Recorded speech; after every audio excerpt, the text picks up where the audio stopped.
Seguimos aquí en la ciudad de Gualeguaychú en el marco del segundo Congreso Nacional de Alimentos Sanos, Seguros y Soberanos. Una propuesta muy interesante de debate con distintas miradas, distintos expositores, actores, con sus quehaceres en distintas regiones del país.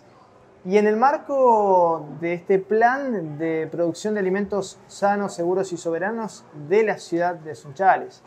Recién escuchábamos a uno de los expositores hablar de la importancia del trabajo local, de lo que representa como posibilidad concreta de cambio. Y en este sentido también es valorable la intervención de distintos actores en este proceso. Uno de ellos, entrerriano, es Américo Schwarzman, quien es licenciado en filosofía y nos contaba hace un ratito que viene trabajando hace mucho tiempo, muchos años, en este proceso, en este proyecto. Y a propósito de lo que comentabas, Américo, sobre el empoderamiento de la comunidad, la intervención, la legitimidad de la comunidad, están trabajando en una línea particular que hoy le pusiste acá sobre la mesa, ¿no? Contanos un poco al respecto.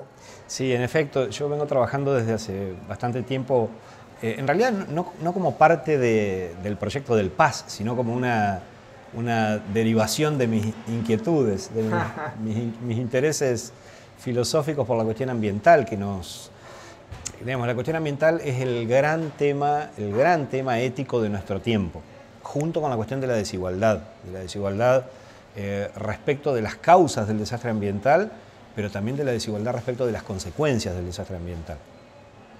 Y en ese tema específicamente yo me he ido especializando, profundizando en la cuestión de la licencia social, que es una expresión que por ahí para la mayor parte de nuestros vecinos y vecinas no resulta muy conocida, no la tenemos todavía en la oreja, pero que las comunidades que han enfrentado o enfrentan en este momento conflictos socioambientales lo tienen muy presente, porque la idea de la licencia social es, básicamente que cualquier emprendimiento, cualquier proyecto, cualquier modificación, cualquier política pública que de algún modo puede afectar a la salud o al ambiente de una comunidad, necesita no solamente una licencia técnica, la que otorgan los expertos, los estudios de impacto ambiental, sino que necesita también una licencia de la sociedad, de la comunidad que puede resultar afectada por ese emprendimiento. Algo que, como te imaginarás y como seguramente estarán intuyendo los televidentes, engancha directamente con la cuestión de la democracia. Claro, es decir, con una pregunta muy incómoda para las élites en general, que es ¿quién decide en las cuestiones que nos afectan a todos? Ahora, vamos a ponernos un poco en abogados del diablo, Américo, porque un político podría decir, un dirigente político podría decir, no, esperá, Américo, que a mí me votaron y hay un poder delegado y nosotros decidimos, no necesitamos volver a consultar a la comunidad. Correcto, para eso me votan, ¿no? Exacto. Para tomar decisiones, para eso me votan. ¿Cómo es ahora que quieren decidir ustedes? Bueno, sí, claro, es una de las respuestas que se suelen escuchar, que en realidad lo que esconde es un pensamiento profundamente elitista, que es la idea de que ese tipo de cuestiones... Que la democracia se acaba ahí, digamos. La democracia se acaba en el voto, y ese tipo de cuestiones las deben resolver los expertos, porque las personas comunes, como vos, como yo, como quienes nos están mirando, no entienden nada de estas cosas. Eso es lo que subyace. Pero en realidad, por un lado, lo que ocurre en general con este tipo de conflictos es que se trata de situaciones que no estaban previstas. Se trata de situaciones en las que el poder político o una determinada empresa avanza en un proyecto que no había sido prometido en campaña, que no había sido presentado a la ciudadanía, que no forma parte. Por eso la ciudadanía reacciona. Cuando alguien le advierte, mirá que este proyecto, sea el que sea, modificación del curso del río, instalación de una determinada empresa contaminante, proyecto de megaminería, el que se te ocurra. Estamos llenos de conflictos socioambientales en los cuales la raíz común a todos esos conflictos es que las comunidades se encuentran frente a los hechos consumados. Como no fueron consultadas antes, se encuentran con el conflicto cuando alguien viene y le advierte: mirá que este proyecto que se está instalando va a generar que, no sé, en una comunidad que vive de la pesca, por ejemplo, que tengamos una mortandad de peces y que se modifique totalmente el régimen del río. Claro. Entonces, bueno, ¿y cómo tomaron esa decisión y no nos consultaron a nosotros? Bueno, el punto es que, además de la defensa filosófica, conceptual que se puede hacer de esta idea, por eso digo profundamente democrática, ya nuestro país es firmante de tratados internacionales que reconocen ese derecho, que nos reconocen ese derecho. Uno de ellos, el más antiguo, es la Declaración de Río de Janeiro de 1992, que en su principio 10 establece que la mejor forma de tratar las cuestiones ambientales es con la participación directa de las personas que puedan ser afectadas por el problema ambiental en cuestión. Y otro más reciente y más exigente es el Acuerdo de Escazú, que es un acuerdo muy importante que firmaron los países latinoamericanos y del Caribe en una ciudad de Costa Rica, por eso se lo conoce así. En realidad tiene un título mucho más largo que hace referencia a 3 cuestiones. La primera, el acceso a la información ambiental. La segunda cuestión, la participación en las decisiones que afecten derechos ambientales. Y la tercera, el acceso a la justicia ambiental.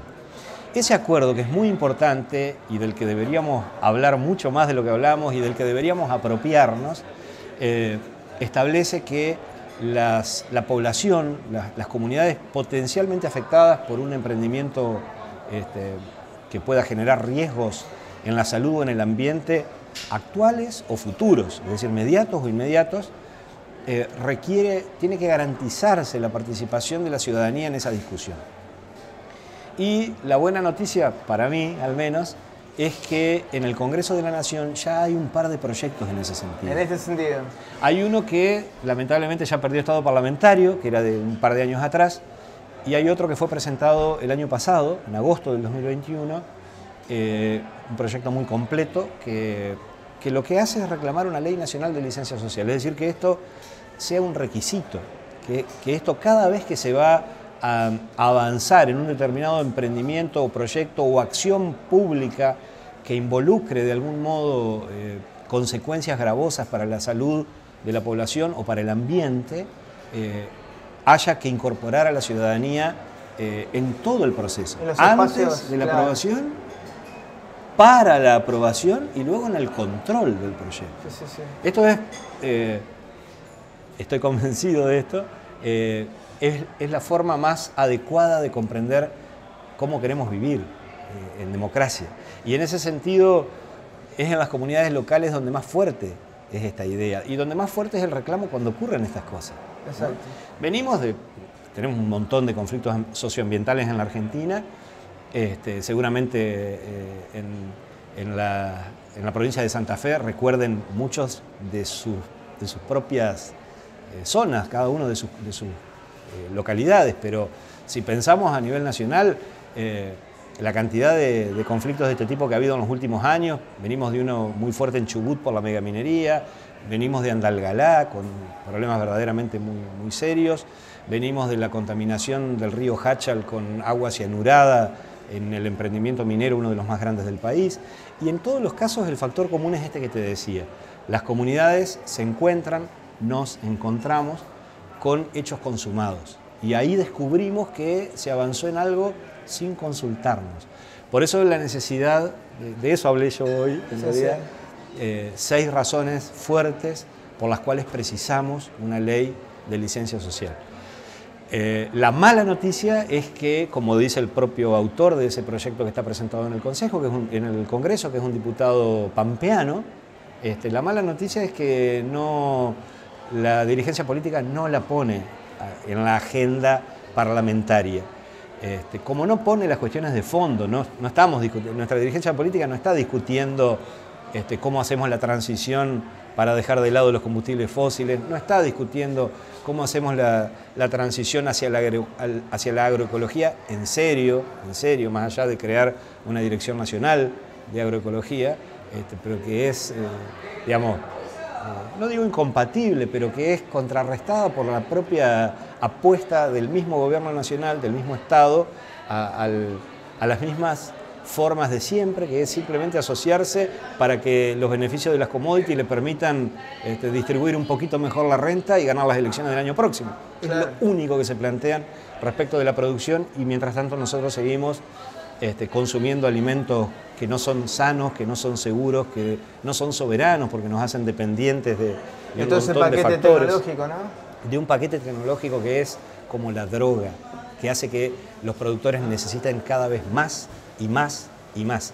Y en cambio, la agroecología permite liberarte, ser dueño de tu semilla, ser dueño de tu producción, ser dueño hasta de la belleza de lo que producís, que es un poco, bueno, todo esto que estamos viendo y viviendo aquí en recuperar el arraigo, recuperar el vínculo con la tierra, que es algo muy espiritual, ¿no? Sí, que en nuestra región, además, en algún momento se caracterizó por un acceso mucho más democrático a la tierra, por la tradición de la colonización buena, ¿no? De la colonización con los inmigrantes, que en Santa Fe tenía como emblema esperanza, ¿no? Sí. Y en nuestra región, en Entre Ríos, sobre todo con un personaje fascinante que hay que recuperar, porque fue un gran filósofo, un filósofo en acción, que fue Alejo Peiret, que desarrolló ejemplos de colonias agrícolas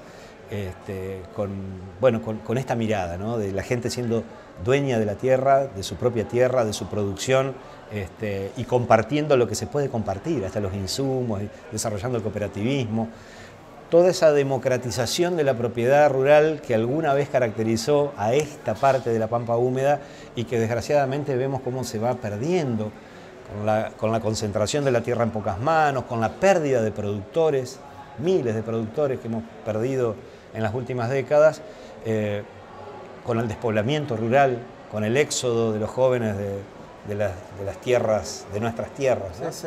Entonces, los desafíos son enormes, pero al mismo tiempo hay mucha esperanza, porque uno, cuando ve el entusiasmo de lo que está pasando acá en Gualeguaychú en este encuentro, y donde hay un municipio que decide, una ciudad, una comunidad, porque las autoridades municipales no podrían apostar a todo esto si no hubiera una comunidad que está decidida a respaldar esto, que está convencida de que la producción de alimentos debe dejar de ser lo que es hoy una de las causas del desastre climático global, y empezar a ser todo lo contrario, empezar a ser la salida al desastre ambiental.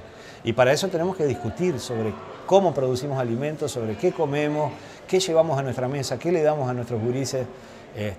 Y esto, bueno, es lo que está pasando hoy en Gualeguaychú, ¿no? Américo, muchísimas gracias por estos minutos. A ustedes, muchas gracias. Seguimos en Punto de Partida.